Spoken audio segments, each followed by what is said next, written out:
ورحمة الله وبركاته وعليكم السلام ورحمة الله. نحمده ونصلي على رسوله الكريم أما بعد الحمد لله আজ 12ই জুন জিলহজ মাস আসরের নামাজের পরে আমাদের সাপ্তাহিক যে মাজলিস কোরবানের পরে ছুটি বন্ধের পরে মাদ্রাসা খোলার পরে প্রথম মাজলিস এটা। আল্লাহ তাআলা আমাদের সবাইকে শারীরিকভাবে সুস্থ রেখে মানসিকভাবে প্রশান্তি দিয়ে দূর দূরান্ত থেকে আবার নিরাপদে মাদ্রাসায় পৌঁছায়া দিয়েছেন। সে রব্বুল আলামিনের দরবারে শুকরিয়া আদায় করি, বলি আলহামদুলিল্লাহ। এটাই দুনিয়া। আমরা এখানে অনেকে ছিলাম, আজকে আমাদের মধ্য থেকে আমাদের সাইদ হারাই গেছে। এখানে তোমরা সবাই আছো, নাই শুধু সাইদকে, সে হয়তো এখানে থাকতো, না হলে এখানে থাকতো, না হলে ওইখানে থাকতো, চোখের সামনেই থাকতো। এখন হয়তো আমার চোখের সামনে নাই, আল্লাহ তাআলা জিম্মাদারিতে নিয়ে গেছেন। আল্লাহ তাআলা আমাদের সাইদকে জান্নাতের উচ্চ মকাম দান করেন আমিন। এবং তার উসিলা করে আল্লাহ তাআলা আমরা যারা তার মা বাপ, ওস্তাদ, সাথী ভাই, মুহিব্বিন সবাইকে আল্লাহ তাআলা তার নাজাতের জরিয়া বানায়া দেন। আমিন। আসলে তোমরা অনেকে হয়তো বুঝো না, আল্লাহ তাআলা পৃথিবীতে একটা মানুষকে যত নিয়ামত দেন তার ভিতরে অন্যতম নিয়ামত হলো মাতা পিতা। এই মাতা পিতাই সন্তানকে আগলায় রাখে, দেখভাল করে আমানত নিয়ামত হিসেবে। তো সাইদের বয়স 10 শেষ হয়েছে, 11 শুরু হয়েছিল। আসলে তোমরাও বুঝতেছ, সাইদের কারণে আমারও মনটা প্রচন্ড খারাপ, তোমাদের অনেকেরই মন খারাপ, তোমাদের ওস্তাদদেরও মন খারাপ। শুধু আমি কান্না করতেছি বিষয়টা এমন নয়, তোমরা অনেকে কাঁদতেছো, হুজুররাও কাঁদতেছে। কারণ সাইদ এমন একটা বিষয় ছিল আমাদের জন্য, সবার কাছে। সে সবসময় আমাদের চোখে চোখে থাকতো, এখানে ওইখানে এভাবেই থাকতো। আসলে আমরা একসাথে কাটাইছিলাম সব সময়টা। কোরবানের আগের দিন মাদ্রাসা তো ছুটি হয়ে গেছে, তোমরা অনেকে চলে গেছো বাসায়।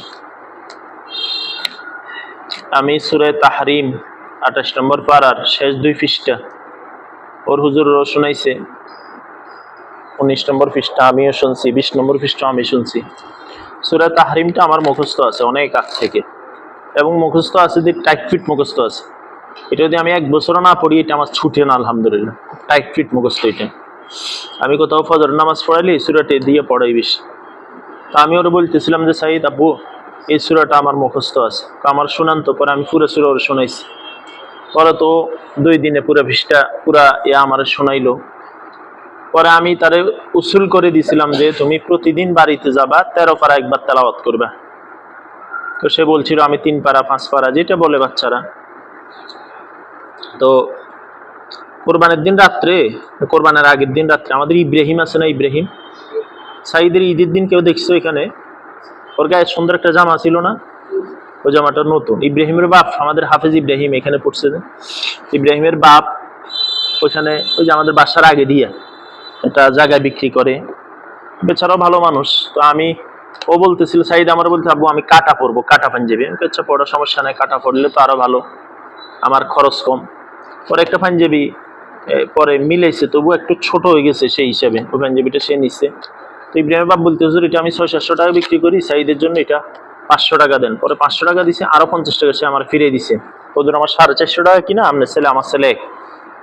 পরে ও রাত্রে জুতার জন্য কান্না করছে। আমি ওই জুতার জন্য কান্না করছে কেন, ওই 2 দিন আগে বৃষ্টি এসেছিল না, মনে আছে নি? ওই যে এখানে খেলছে, এখানে একটা ড্রেন আছে, ড্রেন রবিউল ড্রেনটা বানতে গেছিল, ও একটা জুতা মনে হয় পানিতে ছাড়িয়ে দিছে, ছোট্ট মানুষ না, তো পানিতে বাঁচতে বাঁচতে জুতাটা মানে ড্রেনে ঢুকে গেছে। তার জুতা রয়েছে কয়টা, এবার সে কাঁদতেছে জুতার জন্য। আমি বলছি জুতা তো নতুন জুতা আছে, আর কিনা হয়নি। আচ্ছা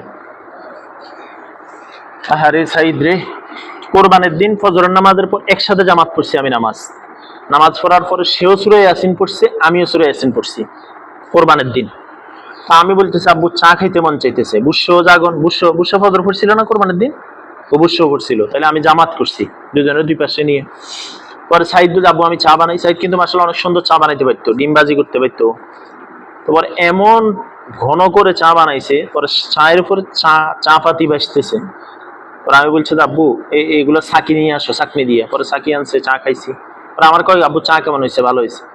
পরে আসলাম মাদ্রাসায়, আসার পরে আমি আরও এই স্মৃতিগুলো আমার চোখের সামনে, ওগুলো জীবনে ভুলা যাইতো না।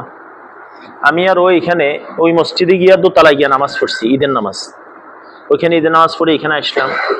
আসার পরে ওই দিন আমি মন্ডলের ফ্যাক্টরিতে গরু জবাই করছি 13টা, পুরা দিন লাগি জোর 3টা পর্যন্ত গিয়ে গিয়ে জবাই করছে, সে আমার সাথে ছিল। পুরা দিন চামড়া কালেকশন করছে, আমিও করছি, সেও করছে, হুজুররাও করছে, ছাত্র যারা ছিল কোরবানির দিন কারা ছিল মাশাআল্লাহ তারাও করছো। আমরা এখানে খাসি ছাগল জবাই করলাম, ইয়া হইল। তো সব মিলাই আমি পরে রাতের 9টার পরে মনে হয় ওরে নিয়ে আমি ওই যে মাল্টির ওই ফ্যাক্টরিতে গেছি, চামড়া ছিল 10টা, গুলো উঠাইছি একসাথে। উঠাইয়া পরে আমাকে এক ভাই ফোন দিছিল, ওইখানে গেছি, ওইখান থেকে কিছু গোস্ত দিছে বাসার জন্য, মহিষ জবাই করছে ওরা। ও রাখি আসার পরে বলে আব্বু আমার নিয়ে আবার চলেন। পরে আসলো, পরে বলতেছে আব্বু আমিও তো কাজ করছি, আমার টাকা দিবেন না, আমার গোস্ত দিবেন না। তো ওরে গোস্তের 1 প্যাকেট 200 টাকা দিছি। তো বাসায় গেছে, পরের দিন তো ফজর নামাজ আবার একসাথে পড়ছি শুক্রবার। পড়ার পরে আমি ওরে নিয়ে নদী পথে বাড়িতে যাইতেছি, ওর আম্মু যাবে না, ওর বোনেরাও যাবে না। এরপরে বমি টমি করে, এই জন্য আমি আর জোর করি নাই। আমার কথা বুঝতেছো নি তোমরা? সবার বুঝা যায়, আরো সামনে আগাও, আরো কাছে কাছে আগাও, সবাই আধা ইঞ্চি আগাও, লাইন ভাঙিও না, লাইন ভাঙিও না। হ্যাঁ আচ্ছা, হ্যাঁ আসো, আরো আগাও। তো এরপরে তো নদী পথে আমি গেলাম, যাওয়ার পরে যাইতে যেতে আমরা আবদুল্লাহপুর গেছি। আবদুল্লাহপুর থেকে একটা গাড়ি পাই না, পরে একটা গাড়িতে একটা সিট পাইছি, পরে করে কোলে নিয়ে মাঝখানে বসে গেছি। বাসায় গেছি, যাই আমাদের বাড়ির মসজিদে জুমা পড়ছি। ও সামনে বসছে, আমি পিছনে বসছি, এমনি অ্যাঙ্গেল করে বসছি। তো নামাজের পরে খানা দানা আমি যাই এই খানা খেয়ে ফেলছি, আমার ক্ষুধা লাগছিল। তো খানা খাওয়ার পরে এরপরে ইয়া নামাজের পরে আমরা বাড়িতে একটা গরু কিনছিলাম, আগে 1 মাস আগে কিনে রাখছিলাম, ওইটা দিয়া কোরবান করছি। ও গরুটা নিজে নিজে রশি ছুটাইছে, ছুটানোর পরে ওইটা নিয়ে খেলতেছে, ওইটা শোয়াইছে, সে পিঠের উপরে শুয়ে আছে। ওইটা জবে হইলো, জবে হওয়ার পরে এরপরে সে গোস্ত কাটছে নিজে নিজে।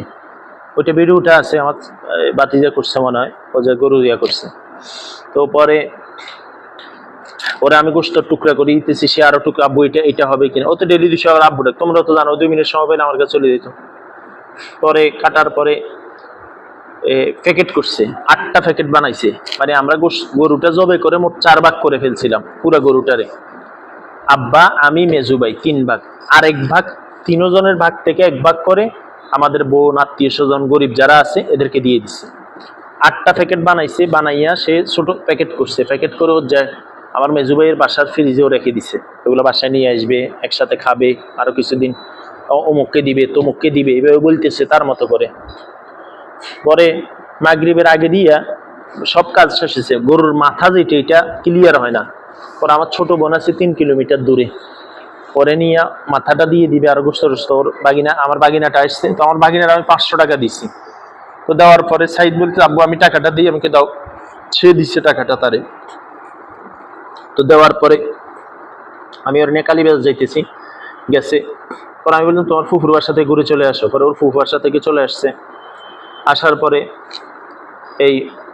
এই যা কয়দিন ছিল তার কোনো নামাজ কাজা হয়নি, আমার সাথে নামাজ পড়ছে জামাতে, না হলে এমনি। পরের দিন শনিবার গেল, শনিবারে দুপুরে আমার মেজুবন একটা মারা গেছে না, ক্যান্সারে মারা গেছে যে। তো ওদের বাড়িতে দুপুরে গিয়ে আমরা খানা খাইছি, আমি, আমার বাতিজা হাসান আর হইলো সাইদ, এরা গেছি দুপুরে খানা খাইছি। ওইখানে ও ঘুমাইছে, ও পান খাইছে। আসরের নামাজ ওইখান থেকে বড় আমরা পরশুরাম আসছি আমাদের বাজার, ওইখানে এসে সে একটা ব্যাট কিনছে, ছোট্ট বড়টা না, মাঝারি সাইজের ব্যাট কিনছে 150 টাকা দিয়ে। 2টা বল কিনছে, 2টা টেপ কিনছে। শনিবার, কিবার শনিবার। এরপরে বাসায় ওরা আমি একটা হুন্ডাতে উঠে দিছি, তখন আমি কিছু যুবকদেরকে নিয়ে একটা দিনই প্রোগ্রাম করছি। করার পরে আমি রাতের আহ, আচ্ছা, এটা এটা শনিবারের কথা, রোববারের কথা না, শনিবারের কথা এটা। রোববারে এবার আমি বাসায় ছিলাম, মিস্ত্রি এসছে, বাড়িতে কাজ করতেছে, এই পুরা দিন ইয়া করলাম। রোববারে আবার আমি আসর নামাজ ওশো করছি আমাদের মসজিদে। আসর নামাজ পড়ার পরে ওরে 20 টাকা দিছি আমি, দিয়ে বলছি আব্বু ওয়াদা করো মাগরিবের আশা জামাতে পড়িবা। সে বলছে আব্বু আমি ওয়াদা করলাম মাগরিবের আশা জামাতে পড়বো, আপনি ওয়াদা করেন কালকে আসার সময় জন্য স্পিড নিয়ে আসবেন। তো জানি তো আমি সাধারণত বাড়িতে গেলে ওই যে ফারুকিয়া মাদ্রাসায় থাকি, মুফতি মিজানুর সাহিব শেহুদুরের মাদ্রাসা। তো ওই দিন আমি আসর নামাজ পড়ে কিছু যুবকদের, প্রায় 20 জন যুবক, এদেরকে নিয়ে একটা ইসলামী হালাকা করছি, মাসালা প্রশ্ন উত্তর। পরে আরেক ভাই আসছে, ইমরান ভাই, শেষও আমি রাতের 11টা পর্যন্ত ফারুকিয়া মাদ্রাসার মেহমান খানায় ছিলাম, ওর খবর নিছি মধ্যখানেও নামাজ পড়ছে কিনা, খানা খাইছে কিনা। পরে আমি ঘুমাই গেছি, ফজর পড়ছি উঠা, ফজর পরে আবার ঘুমাইছি। সে আমার আগের দিন বলছে আব্বু আমি কিন্তু মনে করো এখান থেকে আমার বাসা যায় এতটুকু দূরে, আমাদের ফারুকিয়া মাদ্রাসা আমাদের বাড়ি থেকে। আগের দিন আইসা দরজা টোকাইছে, আমি ঘুমাইছি, কইতে পারবো না আব্বু আমি কিন্তু কালকে আসবো। তো 7টার দিকে ওর জ্যাঠাশো আসছে, যেদিন মারা যাবে সোমবার 1 জুন 6 2026, 7টার দিকে দরজা খুলছি, খোলার পরে সে আসছে, আসার পরে 2 ঘন্টা একবার আমার পিঠে জড়াই ধরে পিছন থেকে সামনে, এরপরে সোফায় ঘুমায় এইভাবে। পরে আমার বলতে আব্বু উঠেন উঠেন উঠেন। পরে আমি 9টার দিকে ঘুম থেকে উঠছি, উঠে ওষুধ দোকানে এসেছি, আমি চা বিস্কিট খেয়েছি, সে চা বিস্কিট খাবে না। ফ্রিজ খুলছে, ওই দোকানদার থেকে একটি সুইট নিছে, 4টে চিপস নিছে, নিয়ে অবশ্য কথা বলতে বলতে আমি কথা বলতেছি, ও কথা বলতেছে, আসতে আসতে বাড়িতে এসছি। আসার পরে বাড়িতে তখন মিস্ত্রির কাজ করতেছে, আমি মিস্ত্রির সাথে কাজ করতেছি, তো আমার সাথে আরো আগেও গেছে। তো আমাদের ওই যে নদী ভাঙছে না, নদী যে ভাঙছে ওখানে প্রায় 3 একর জমি খাদ হইয়া পুকুরের মতো হয়ে গেছে। ওইখানে নদীর পানিতে অনেক মাছ ঢুকছে, কেউ জাল মারে, কেউ বড়শি বায় এভাবে। তো ওইখানে ওই যে ওরা মাছ ধরতেছে, যাইতেছে, ওর দাদার সাথেও যায়, ওর জ্যাঠাতো ভাইয়ের সাথেও যায়, ওইখানে যাইতেছে। 11:30টার দিকে আমি মিস্ত্রির সাথে কথা বলতেছি, সে আমার আনি দেখাইছে 5টা মাছ পাইছে। সে সাবানের প্যাকেট কতগুলো আছে না, ওইখানে একটা ট্যাংরা মাছ, 4টে পুঁটি মাছ। আব্বু মাছগুলো অনেক সুন্দর, আমি আরো যাইতেছি। আমি বললাম আব্বু এই যে 11:30 বাজে গেছে, জোহরের নামাজ তোমার সাথে একসাথে পড়বো, ফজর তুমি পড়ো নাই, ফজর পড়বা, মসজিদের সামনে কল আছে, এখানে একসাথে গোসল করবো। ওইখানে কিন্তু গোসল করা যাবে না, ওইখানে নামা যাবে না। তো ওরে আমি বলে চলে গেছি। কিছুক্ষণ পর আমি উঠলাম, উঠে আমাদের মসজিদের সামনে পুরো এলাকা একটা দোকান আছে, টিভি নেই, কিচ্ছু নেই। তো ওইখানে বসে আমাদের কিছু ভাইরা এসেছিলাম, পারভেজ কাকা, দেলোয়ার কাকা, ওদের সাথে বসে আমি কথা বলতেছিলাম কোরবানি মাসালা নিয়ে বিভিন্ন বিষয়ে। তো হঠাৎ করে মা আসছে, আমার মা, ওর দাদি আসি বলে যে এটা সাইদের খুঁজি পেতেছি না, সাইদ কোথায়, এটা 12টার দিকে। আমি বলছি যে আপনি চলে যান, আছে মনে হয় কোথাও আছে। পরে এই 5 মিনিট পর আবার মা আসছে, হাসানও আসতেছে। এরপর আমার হঠাৎ টনক নড়লো, গেল কোথায় সাইদ। পরে আমার গায়ে গেঞ্জি ছিল, লুঙ্গি ছিল, মোবাইল ছিল, মোবাইলগুলো বাড়িতে রাখি, ছোট্ট মোবাইলটা হাতে নিয়ে আমি ওর খোঁজা শুরু করছি। একবার ওইখানে গেছি প্রথম, যেখানে মাছ দেখে হাসান সাইদের না দেখিনি, ওখানে এক ব্যক্তি জাল মারতেছে, আমাদের চাচা হয়, কাকা ওরে দেখছেন না, তোমার ডাক শুনি মনে কোথাও পলাই গেছে। তো আমি তো পানিতে যে পড়ছি এটা আমার আর জেহেনে আসে না। তো আমি দেখতেছি সাইদ সাইদ সাইদ সাইদ, মনে করো এই এলাকা থেকে একদম জিতার মোড় পর্যন্ত, এখান থেকে জিতার মোড় পর্যন্ত আমি দৌড়াইতেছি আর ডাকতেছি। যাইতে যাইতে আমার ভাই রে মেজুবাইরে ফোন দিছি, ওর জ্যাঠারে, ভাই সাইদের তো পাইতেছি না। ওই সাইদ কোথায় ছিল, পুকুর ওইখানে। পরে ভাই 10 মিনিট ভিতরে চলে আসছে। পরে আমি ঘুরে ওই দিকে যাই আস্তে আস্তে, হঠাৎ করে মানে যত আমি পানির দিকে আগাইতেছি আমার কলিজা চিপতেছে, মানে কলিজা চিপতেছে, কি হইলো, কি অবস্থা, ও তো কোনো জবাব দেয় না, আর ও তো এইভাবে কোথাও যাওয়ারও কথা না। পরে আমি আস্তে আস্তে আস্তে পানিতে নামছি, এর ভিতর ভাই চলে আসছে। ভাই এসে জামা খুলছে, জামা খুলে উনি পানিতে নামছে, উনি নামছে এদিক দিয়ে, আমি নামছি ওই দিক দিয়ে। আমি আস্তে আস্তে আগাইতেছি, পা দিয়া মানে খোঁজ করতেছি ও নিচে পড়ে আছে কিনা, কি অবস্থা। তো এই অবস্থার ভিতরে পরে আমি যাইতে যাইতে সামনের দিকে যাইতেছি পানিতে, মেজুবাই দিক দিয়ে নামছে, আইসা কিছুক্ষণ পরে মেজু ভাই মানে ওরে পাইছে নিচে, পানি নিচে ডুবে গেছে, ডুবা ছিল। পরে ওর গেঞ্জি ধরে টান দিছে, টান দিয়ে ওরে উঠেছে, উঠাইয়া চিৎকার দিছে, ও বাইফুত কইয়া চিৎকার দিছে, কাঁধের উপরে, আমার চোখের সামনে বাজতেছে, ওরে কাঁধের উপরে নিছে। পরে আমি এমনি পিছন দিক, আমি ছিলাম সামনের দিকে, আমি পিছন দিকে ওর দিকে দেখছি। আমি দেখার সাথে সাথে এই দোয়াটা পড়ছি, ইন্না লিল্লাহি ওয়া ইন্না ইলাইহি রাজিউন আল্লাহুম্মা আজরিনি ফি মুসিবাতি ওয়াখলুফনি খায়রাম মিনহা। এই দোয়াটা পড়ছি, এটা বুখারীর বর্ণনা। এরপরে আমি ভাই ওরে আরেকজনের দিয়া, আরেকজন ওরে মাথায় ঘুরাইতেছে পেটে পানি থাকলে বের হওয়ার জন্য। পরে আমার টান দিয়ে উপরে উঠেছে, মেজু ভাই এর ভিতরে ওরে নিয়ে ওর জ্যাঠাই সহ গাড়িতে করে পশুরাম, আমাদের সদর পশুরাম হাসপাতাল নিয়ে গেছে। পরে আমি এসে মসজিদের সামনে বসছি, ভিজা লুঙ্গি, শরীরে গেঞ্জি ভিজা। কিছুক্ষণ পরে আমি ঘরে যাই, লুঙ্গি পাল্টেছি, আরেক ভাইয়ের মোটরসাইকেল ছিল ওইখানে, আমিও গেছি হাসপাতালে। দেখি যে ওরা শোয়া রাখছে, নাকের ভিতরে এই ঢুকেছে, অক্সিজেন বা কিছু ঢুকেছে পানি বেরোর জন্য, কিন্তু ওর কোনো পানি খায় নাই। সে পানি না খাইয়া ওইখানে আমি আসি, আমার ওইখান থেকে বাইর করে দিয়েছে যে আপনি বাইরন। তা আমি যাই হাসপাতালের বাইরে, সিঁড়ির উপরে বসে আছে একটা গায়ে পাঞ্জাবি। এরপরে কথা বলতেছি, আমি শুনতেছি, বুঝতেছি। কিছুক্ষণ পরে আমার ডাক দিছে সাইন করার জন্য, মানে অভিভাবককে আমি। পরে আমার জিজ্ঞাসা করছে যে কারো বিষয়ে কারো আপত্তি আছে কিনা, তার কেউ মারি ফেলছে কিনা, শত্রুতা আমি আছে। আমি বলছি কিচ্ছু নেই, আমার ছেলের কোনো শত্রু নেই। সাইদের শত্রু আছে নি? না, ও যেভাবে চলো তো কোনো শত্রু থাকারই কথা না, সাময়িক হয়তো অভিমান থাকতে পারে, শত্রু নেই, সাইন করে দিছি। পরে কিছুক্ষণ পরে ওরা বলছে যে একে আরো অনেক আগে মারা গেছে। পানিতে হয়তো আধা ঘন্টা 40 মিনিট ছিল। আমার মনে হয় আর কি সে মাছ ধরছে ঠিক, ওইদিকে মানুষজন গোসল করে, তো ওর পায়জামা গামছাও ছিল।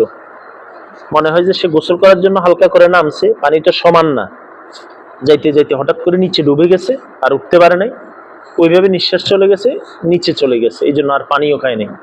আবার কিছু ডাক্তার আমাকে বলছে যে যদি মানে শ্বাসরোধই মারা যায় তাহলে আর পানি খায় না। কথা বুঝছো না বিষয়টা? তো এরপরে হাসপাতাল থেকে ওকে বাইর করছে, বাইর করার পরে মেজুবে আমার বলতেছে সাইদের আম্মরে ফোন দে। তো আমি ফোন দিলাম, বললাম যে সাইদ গাছ থেকে পড়ে গেছে, ওর হাত পা ভেঙে গেছে। এরপরে এখানে একটা গাড়ির ড্রাইভার আছে, পরে আমি বললাম, ও আসলো, ওদেরকে গাড়িতে উঠাইলো। এরপরে আমি আসতেছি, নাজরুল সাহেবের ফোন দিলাম আমি। আমার এক বন্ধু আছে জাহিদ ভাই, দারুল আলম মাদ্রাসা ফ্রেন্ডশিপের, তো ওনারে ফোন দিছি। আমার ওস্তাদ জুবাইর হুজুরে ফোন দিছি, এই কয়েকটা ফোনে দিছি, আমি আর কারোর ফোন দিইনি। আমার হাত কাঁপতেছে, কি ফোন দিব, আমার মুখে কথা নাই, মানে আমি বোবা হয়ে গেছি, চোখে পানি পড়তেছে। তো আস্তে আস্তে ওরে আরেক গাড়িতে দিছে, আমি আরেক গাড়িতে অটোতে উঠছি। তো আস্তে আস্তে 3 থেকে 5 মিনিটের ভিতরে আমি ফেসবুকে একটা পোস্ট লিখছি, ইন্না লিল্লাহি ওয়া ইন্না ইলাইহি রাজিউন আল্লাহুম্মা আজরিনি ফি মুসিবাতি ওয়াখলিফনি খায়রাম মিনহা। এভাবে সাইদ গ্রামের বাড়িতে পুকুরে মারা গেছে। বাস। এরপরে ওরে বাড়িতে আনলাম, আইনা খাটে শোয়ে রাখছে। তো শোয়ে রাখছে, তো শোয়ে আছে, ও অনেক শুয়ে আছে, মানে স্বাভাবিক, মানে ঘুমাইতেছে, যেভাবে ঘুমায় সে ওইভাবে ঘুমাইতেছে। এরপরে মানুষজন আসা শুরু হইলো, শুরু হইলো তো হইলো, আসতেছে। এরপরে মসজিদের পাশে ওর কবর করা হইলো। মাগরিবের পরে তার গোসল কাজ কমপ্লিট হইলো। 8টার দিকে ওর আম্মু বুশরা রহমা জাইফ হচ্ছে, ওর আম্মু কইতে পারতো না, ওর আম্মু এখনো টের পায় নাই যে সে মরে গেছে, মনে করছে হাত পা ভাঙছে। তো যখন মসজিদের সামনে গেছে, দেখে যে কবরস্থানে বাতি জ্বলে, শত শত মানুষ, হুজুর, মহিলা আসা যাওয়া করতেছে, তখন টের পাইছে। তখন সে গেছে, যাওয়ার পরে এরপরে শায়েখ আতিকুল্লাহ সাহেব আমাদের এখানে আসছিল না, উনি চট্টগ্রাম ছিল, চলে আসছে। মুফতি নোমান কাসিমি ভাই, নিয়ামতুল্লাহ খান ভাই সহ শত শত আলেম ওলামা, পরিচিত যতজন শুনছে, সাধ্য যার ছিল সে পৌঁছে গেছে জানাজা। তো এশার নামাজ পড়াইছে আমার এক উস্তাদ আমাদের মসজিদে। তো উনি ওই আয়াতটা পড়তেছিল, ইন্না লিল্লাহি, কোরআন আয়াত আছে না, ওই আয়াতগুলো দিয়ে উনি নামাজ পড়াইতেছিলেন। তো নামাজের পরে এরপরে আস্তে আস্তে তার লাশটা বাইর করা হইলো। পৃথিবীর বুকে না মানুষ বলে আর কি যে সন্তানের কাঁধেই, পিতার কাঁধে সন্তানের লাশ ভারী, আসলে তা না। পৃথিবীর বুকে সবচেয়ে বড় কঠিন কি জানো? নিজের সন্তানের মৃত শরীরটা দেখা, ওকে গোসল করানো, ওর লাশটা কাঁধে নেওয়া, ওর কবরে কূপ দেওয়া, ওর জানাজার সামনে দাঁড়াই কথা বলা, ওর জানাজা পড়ানো, ওকে কবরে নামানো, ওর কবরের উপরে পাষাণের মতো মাটি দিয়ে দেওয়া, মন কেমন মাটি চাপা দিয়ে, এরপরে চতুর্দিকে বেড়া দিয়ে দিয়ে তাকে আল্লাহর হাওলা করে চলে আসে। একটা সন্তান দুনিয়া থেকে চলে গেলেও দুইটা স্মৃতি কোনোদিন কোনো সময় মুছে না। একটা হলো তার কবরটা, আর 2 নম্বর হলো তার সব স্মৃতিগুলা চোখের সামনে ভাসে। আসল কথা হলো অনেকে অনেক কথা বলে, আমাদের হায়াত দাতাকে তাবারাকাল্লাযী বিয়াদিহিল মুলকু ওয়া হুয়া আলা কুল্লি আল্লাযী খালাকাল ওয়াল হায়াতা লিয়াবলুয়াকুম আইয়ুকুম আহসানু আমাল। তো সে তো তার তার গন্তব্যে পৌঁছে গেছে, সান্ত্বনা আছে অনেক। 1 নম্বর সান্ত্বনা হলো সে নাবালেগ। মুসলমানের বাচ্চারা নাবালেগ অবস্থায় মারা গেলে সে জান্নাতি, এটা নিশ্চিত। সেটা কি? কাফের বাচ্চা নাবালেগ অবস্থায় মারা গেলে সেটা নিয়ে ইখতিলাফ আছে, কি জান্নাতি নাকি কোনো সিস্টেমে নিয়ে জান্নাতে নিবে। 2 নম্বর হলো হাদিসে আছে, যে ব্যক্তি দ্বীনি ইলম তলব করতে করতে মারা যায় ফাহুয়া শহীদ, সে শহীদ। তাহলে সে তালেব ইলম ছিল না? বলো না, তালেব ইলম ছিল না? 3 নম্বর হলো বুখারী বর্ণনা আছে, কেউ যদি পানিতে ডুবে মারা যায়, কোথায়, তাহলে সে কি হয়? শহীদ হয়। এরপরে দেখো জানাজার নামাজে কি দোয়া পড়া হয়? ছেলে না বালেগ বলি আল্লাহুম্মা জাআলহু লানা ফারাতান ওয়া জাআলহু লানা আজরান ওয়া যুখরা ওয়া জাআলহু লানা শাফিআন মুশাফফা। আল্লাহুম্মা জাআলহু লানা ফারাতান, আল্লাহ এটা আমার পক্ষ থেকে, আমাদের পক্ষ থেকে আপনার জন্য হাদিয়া। ফারাতান মানে হাদিয়া, বিনিময়, তোহফা। কাকে দেওয়া হইল? আল্লাহকে। মানে এই বাচ্চাটাকে আমি আসতেছি পরে, এর আগেই আপনার কাছে আপনার আমানত পৌঁছাই দিলাম। হাদিসে আছে কোন নাবালেগ বাচ্চা দুনিয়া থেকে মারা যায়, আল্লাহ তাআলা আসমান থেকে একটা ফেরেশতা পাঠায়। তিরমিজি শরীফ হাদিস। কি পাঠায়? ফেরেশতা আসি মাতা পিতার অবস্থা দেখে, মা কি বলতেছে, বাপ কি বলতেছে, আল্লাহকে দোষ দিচ্ছে কিনা, কিসমতকে দোষ দিচ্ছে কিনা, এমন না হইলে তেমন হইতো, তেমন না হইলে এমন হইতো, এরকম বলতেছে কিনা। যখন ফেরেশতা যায় আল্লাহকে বলে, আল্লাহ আপনার বান্দা এই কথা বলতেছে, আপনি তাকে নেয়ামত আর আমানত হিসেবে সন্তান দিছেন, সন্তান দিছেন, আবার আপনি নিয়ে আসছেন, আপনি নিয়ে গেছেন, তারা আপনার শুকরিয়া আদায় করতেছে, আলহামদুলিল্লাহ বলতেছে। তখন আল্লাহ তাআলা বলেন, যাও জান্নাতে যাও, জান্নাতে গিয়া জান্নাতের মিডলে মধ্যখানে একটা ঘর তৈরি করো, এই ঘরটার নাম হলো বাইতুল হামদ। বলো কি নাম? অর্থাৎ প্রশংসার ঘর। এটা কার জন্য? মাতা পিতার জন্য। বলো কার জন্য? আমাদের উস্তাদ। আমরা বুখারী পড়ছি, তিরমিজি পড়ছি, বর্তমান ফুলগাজী আশরাফি মাদ্রাসার শাইখুল হাদিস মাওলানা আলী মুশাফ মুন্দার হুজুর দামাত বরকাতুহু হুজুর বলেন যে একবার ঘন্টা আমাদেরকে শোনাইছিলেন যে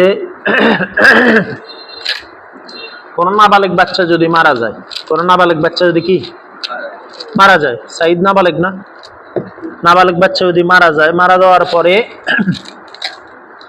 এই বাচ্চা কিয়ামতের ময়দানে মাতা পিতার ব্যাপারে আল্লাহকে বলে, আল্লাহ আমার মাতা পিতাকে আপনি যতক্ষণ জান্নাতে দিবেন না ততক্ষণ আমি জান্নাতে যাব না। সুবহানাল্লাহ। আল্লাহ বলবেন কেন? তখন ফের ওই বান্দা বলবে, আল্লাহ আমার মাতা পিতা আমাকে হারাইয়া এদের কলিজা পোড়া আজীবনের আমার জন্য কান্না করছে, দোয়া করছে, আমার স্মৃতিগুলা ধারণ করছে। আমি সাইদের পায়জামাতে, গেঞ্জিতে, জামাতে কতবার যে চুমো দিচ্ছি, পরে এখান দিয়ে আতর লাগাই দাও, এখান দিয়ে লাগাই দাও, এখান দিয়ে লাগাই দাও। তখন ফেরেশতা ওই বাচ্চা আল্লাহকে বলবে, আল্লাহ আমার মাতা পিতাকে যতক্ষণ জান্নাতে দিবেন ওদেরকে নিয়ে আমি জান্নাতে যাব। সুবহানাল্লাহ। কথা কি বুঝে আসছে?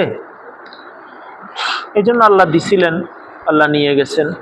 দুনিয়াতে থাকলে সে হয়তো আরো কষ্ট হইতো, সে হাফেজ হইতো কি হইতো না, আলেম হইতো কি হইতো না, দিনের দায়ী হইতো কি হইতো না, সেটাও তো একটা বিষয়। তো নিয়তের কারণে কিয়ামতের ময়দান আল্লাহ তাআলা তাকে তো হাফেজের কাতারে উঠাবে, তাই না? আল্লাহ রাসূল সাল্লাল্লাহু আলাইহি ওয়াসাল্লামের একটা ছেলে ছিল, নাম ছিল ইব্রাহিম। কি নাম? 1.5 বছর বয়সে মারা গেছে। আল্লাহ রাসূল হাতে নিছেন তাকে, নিয়ে 2 চোখের পানি টপ টপ করে ছাড়তেছেন। সাহাবায়ে কেরাম বলেন, ইয়া রাসূলুল্লাহ, আপনি আমাদেরকে কান্না করতে নিষেধ করেন, এখন আপনি কান্না করতেছেন। আল্লাহ রাসূল বলেন, এই যে কান্না করতেছি আমি, এটা হলো আমার সন্তানের প্রতি আমার যে ভালোবাসা, রহম, দয়া, সেটার প্রমাণ। এবং তিনি বলছেন, আমার ছেলে ইব্রাহিম 1.5 বছর দুধ পান করছে মায়ের, আরো 6 মাস বাকি আছে। তো এই 6 মাসটা আল্লাহ তাআলা জান্নাতে একটা মহিলাকে দিয়া ওই 6 মাসের মেয়াদটা আল্লাহ তাআলা পূরণ করতেছেন। সুবহানাল্লাহ। এই জন্য আরো আরো সান্ত্বনা আছে। আল্লাহ রাসূলের এক স্ত্রীর নাম হলো উম্মে সালামা। কি নাম?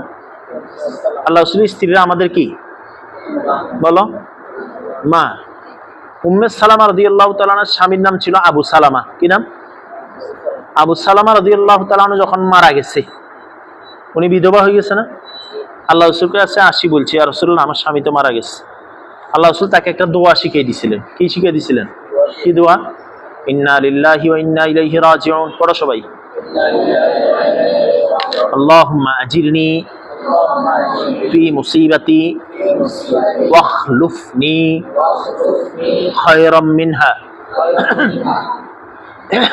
উম্মে সালমা রাদিয়াল্লাহু দোয়াটা পড়তেছিলেন, আর তিনি মনে মনে ভাবতেছিলেন যে আবু সালমার চাইতে ভালো স্বামী তো আর কেউ নাই। ওয়াখলুফনি খায়রাম মিনহা মানে কি? আবু সালমার চেয়ে আমাকে আরো উত্তম স্বামী দেন, আবু সালমার চেয়ে আরো উত্তম স্বামী আমাকে দেন। উনি পেরেশান হচ্ছিলেন। শেষ তক আল্লাহ তাআলার হুকুম যে এই উম্মে সালমার সাথে আল্লাহ রাসূলের বিয়ে হয়েছে। সুবহানাল্লাহ। তখন তিনি বলেন যে এটার মর্ম তখন আমার কি এসছে, বুঝে এসছে।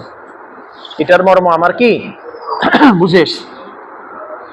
এই যে একটু আগে 4:30টার পরে আমি মুশতাকুন হুজুরের ফোন দিচ্ছি, হুজুরের নাম্বার আমার কাছে আছে, হুজুর আমাকে চিনে, যেহেতু হুজুর অনেক পরিচিত হওয়ার আগ থেকে হুজুরের সাথে আমার সম্পর্ক। পরে আমি বলছি, হুজুর আমি আমিনুল ইসলাম, কাশিমপুর পরশুরাম। হ্যাঁ, বলেন।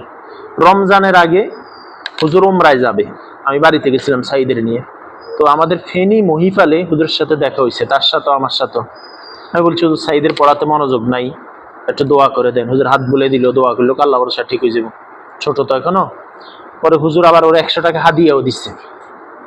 পরে হুজুর আমার সাথে হুজুর আমার কিছুক্ষণ রাখছে সাথে। পরে হুজুর চলে গেল, আমি চলে আসলাম। হুজুরকে ফোন দিলাম, হুজুর আমার ইন্না লিল্লাহি ওয়া ইন্না ইলাইহি রাজিউন পড়লো। হুজুর আমাকে এই দোয়াটা মুখে মুখে পড়াইছে একটু আগে, আসর আযান আগে। ইন্না লিল্লাহি ওয়া ইন্না ইলাইহি রাজিউন আল্লাহুম্মা আজিরনি ফি মুসিবাতি ওয়াখলুফনি খায়রাম মিনহা। এরপর হুজুর আমার এই যে বাইতুল হামদের কথা বললাম না, এই হাদিসটা শুনাইছে। এরপর আমাকে উম্মে সালামার যেই আল্লাহুম্মা আজিরনি ফি মুসিবাতি ওয়াখলুফনি খায়রাম মিনহা এটা শুনাইলো। এরপর হুজুরের একটা মেয়ে মারা গেছে, এটা শুনাইলো। এরপরে বলছে যে সে নিশ্চিত জান্নাতি। হুজুর আমাকে বলতেছিল, 7 মিনিটের মতো কথা বলছে। হুজুর আমাকে বলতেছিলেন যে আমাদের সর্বশ্রেষ্ঠ জায়গা কোথায়? জান্নাত না? তো সে তো নিশ্চিত জান্নাতে চলে গেছে। বলতেছে আপনি ভাবিরে সালাম বলিয়েন, মানে তার আম্মুরে সাহস দিয়েন, সবর করেন, দোয়া করেন, আমিও দোয়া করব। পরে আমি বলছি, সাইদ রামুর সাথে একটু কথা বলেন। পরে হুজুর সাইদ রামুর সাথেও কথা বললো। আবার সাইদ রামুর একটা গল্প শুনাইলো যে রমজানের সময় মনে হয় 14 বছর একটা মেয়ে হাফেজা হয়ে গেছিল, হুজুরকে মনে হয় রান্না করে খাওয়াইছে হুজুরের ছাত্রী বা কোনো আত্মীয়। তো ওই মেয়েটা গাড়ি অ্যাক্সিডেন্ট করে মারা গেছে। আজকেও আমি দেখছি পরিচিত এক ভাই, তার একটা সন্তান গতকালকে পানিতে পড়ে মারা গেছে। এই বন্দের সময় অন্তত 20-30 জন বাচ্চা আমি দেখছি যে পানিতে পড়ে মারা গেছে। তার মানে কি?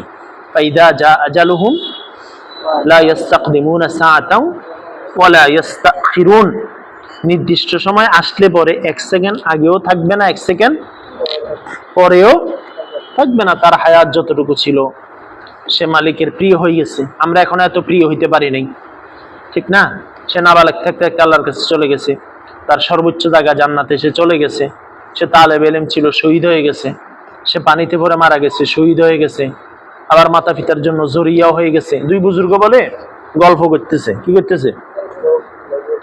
দনোজন হাফেজ, দনোজন মাওলানা, দনোজন মুফতি, মানে সবার যোগ্যতা একরকম, 2 বন্ধুর যোগ্যতা। তো শেষে গিয়ে এক বন্ধু বলতেছে যে আপনার চেয়ে আমার একটা বিষয় বেশি আছে। ওই কি? আপনার যত সন্তান আছে কোনোটা মারা যায় নাই, কিন্তু আমার একটা সন্তান মারা গেছে। তার মানে কি এটা আমার মর্যাদা বেশি না কম? নাবালেগ অবস্থা মারা গেছে। তো বাবারা, আমার একটা সন্তান চলে গেছে সাইদ, কিন্তু তোমরাও তো আমাদের সন্তানের জায়গায়, তাই না? তো সাইদের জন্য যে দোয়াটা আমার থাকতো, যে চেষ্টাটা আমার থাকতো, যে মেহনতটা আমার থাকতো, যে প্রচেষ্টাটা আমার থাকতো, যে দিক নির্দেশনা আমার থাকতো, যে সতর্কতা, সচেতনতা, গাইডলাইনটা থাকতো, তোমাদের জন্য সে একই কথা। বুঝা যাচ্ছে কথা? আমি, তুমি, আমরা, যেখানে আমি সবাইরে বলি যে বন্যার সময়, ছুটির সময় বাড়িতে গেলে কারেন্ট ধরবা না, পানিতে যাবা না, অপরিচিত কেউ কিছু খাইবা না, কোথাও যাইবা না, মোবাইল ব্যবহার করবা না, যদি হায়াত ইলানি শেষ হয়, বাঁচার উপায় আছে বলো? আর সাইদ কি প্রথম পানিতে পড়ে মারা গেছে, না এর আগে অনেকে মারা গেছে, না এরপরে অনেকে মারা যাবে? বাকি আমি আল্লাহর কাছে দোয়া করি, আল্লাহ তাআলা যেন এই পরীক্ষাটা আমাদের থেকে না নেয়। এটা না অনেক বড় পরীক্ষা। সন্তান হারানো এটা জটিল পরীক্ষা। একটা সন্তানের জন্য মাতা পিতা হারানো যত কঠিন, যত, এর চেয়েও হাজার কোটি গুণ কঠিন হলো সন্তান হারানো পিতামাতার জন্য। এই যে মাসুম বিল্লাহ ভাই মাল্টিপ্লেক্স, ওনার একটা ছেলে মারা গেছিল 9 মাস বয়সে। আমার সাথে সাইদ মারা যাওয়ার পর্যন্ত 30 থেকে 40 জন মানুষ যাদের সন্তান মারা গেছে আমার সাথে কথা বলছে। কারো মারা গেছে 10 বছর, কারো 5 বছর, কারো 7 বছর, কারো 8 বছর, কিন্তু এরা কখনো বলতে পারে না। ওরা আমাকে একটা কথাই বলে যে ভাই, এই কষ্টটা যাদের হারাইছে এরা ছাড়া কেউ বুঝবে না। অনেকে মনে করবে আবেগ, তার তো চোখের সামনে আছে না? অনেকে মনে করবে এটা আবেগ, এই সেই কত কথাই তো বলবে, তাই না? মনে করো আমি বাসায় গেলে তার কথা মনে পড়তেছে, সে আমার সাথে ঘুমাইতো, তারা আমি ঘুমের ভিতরে বুকে নিতাম, আদর করতাম, পা গুলা বটে থাকলে লম্বা করে দিতাম, ঠান্ডা লাগলে গায়ে মালসিবে কিছু দিয়ে দিতাম। তো সে তো তার জায়গায় চলে গেছে। তো তার জন্য তোমরা সবাই দোয়া করবা, তাকে উসিলা বানাইয়া তোমরা দোয়া করবা।